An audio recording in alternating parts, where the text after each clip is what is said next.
बातें हो गई यहाँ पे डेफिनेटली। अच्छा जान साहब, एक तो हम देखें कि जो कोशिश थी, अभी अहमद भी बात कर रहे हैं, पाकिस्तान के खिलाफ बारहा प्रोपोगेंडा किया जाता है, तो इस बार दुनिया ने उस प्रोपोगेंडा को तवज्जो नहीं दी। जी बिल्कुल ऐसा ही है, बल्कि मैं समझता हूँ जिनसे सबसे ज़्यादा तवक्को थी और जिनको शायद सबसे ज़्यादा तकलीफ़ भी होनी थी इस बात की, क्योंकि उनके अज़ाइम इंडिया के साथ मामूली नहीं हैं, वो डोनाल्ड ट्रंप थे। और उन्होंने जिस तरह से इसको बिल्कुल ब्रश अवे कर दिया और किसी किस्म का कान नहीं धरा,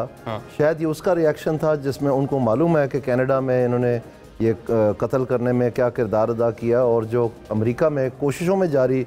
और मुलव्वस रहे कि वहाँ पर कत्ल करें। तो ये पाकिस्तान की जो इकलौती आवाज़ थी, जब हमने डॉसिए दिया, जब अशफाक परवेज़ कियानी साहब थे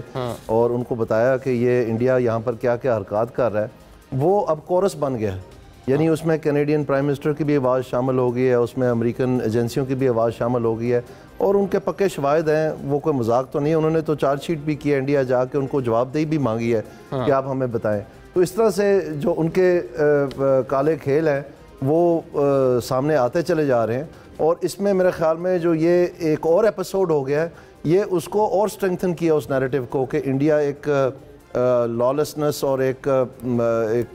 टेररिज्म और एक हर किस्म की अंडर हैंडेड अप्रोच जो है वो इस्तेमाल करने के लिए तैयार है अपना कोई भी मकासद हासिल करने के लिए, और यही इनका शेवा भी रहा है। सो मैं समझता हूँ कि ये मोदी हुकूमत जो है, इससे जो इंडिया को बर्दाश्त करना पड़ा है,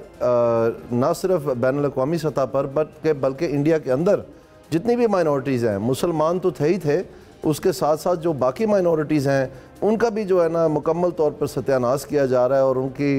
सिक्योरिटी सिचुएशन जो है वो टेन्यूअस है और उनके ह्यूमन राइट्स जो हैं वो अंडर थ्रेट हैं। और ये हम सुनते रहे थे कि वहाँ पर मुख्तलिफ़ किस्म के टूरिस्ट के जो रेप होते रहे हैं वो हम सुनते रहे हैं, लेकिन ये तो एक नया ही दर्जा है कि हुकूमत ही जो है माजी में ये उनके सूबे तक महदूद था, अब वो टेक्नोलॉजी और वो जहनीत माइंडसेट लाकर पूरे इंडिया पे उन्होंने शामिल कर दिया। और ये नहीं कि सिर्फ हम कह रहे हैं, इंडियन कांग्रेस जो है और इंडिया में जो दूसरी अपोजिशन जमातें हैं उन सारों की आवाज़ दिन ब दिन बुलंद हो रही है। और ये जो लैंडस्लाइड विक्ट्री मोदी साहब की होनी थी और वो बिल्कुल बाल बाल बचे हैं और वो इलेक्शन जीते हैं, ये इसकी निशानियाँ, इसकी कड़ी हैं कि एक बहुत बड़ा रिएक्शन जो है बर्पा हो रहा है इंडियन पॉलिटिक्स में और इंडियन पॉलिटी में, जिसमें लोग इस चीज़ को बुरा भला समझते हैं।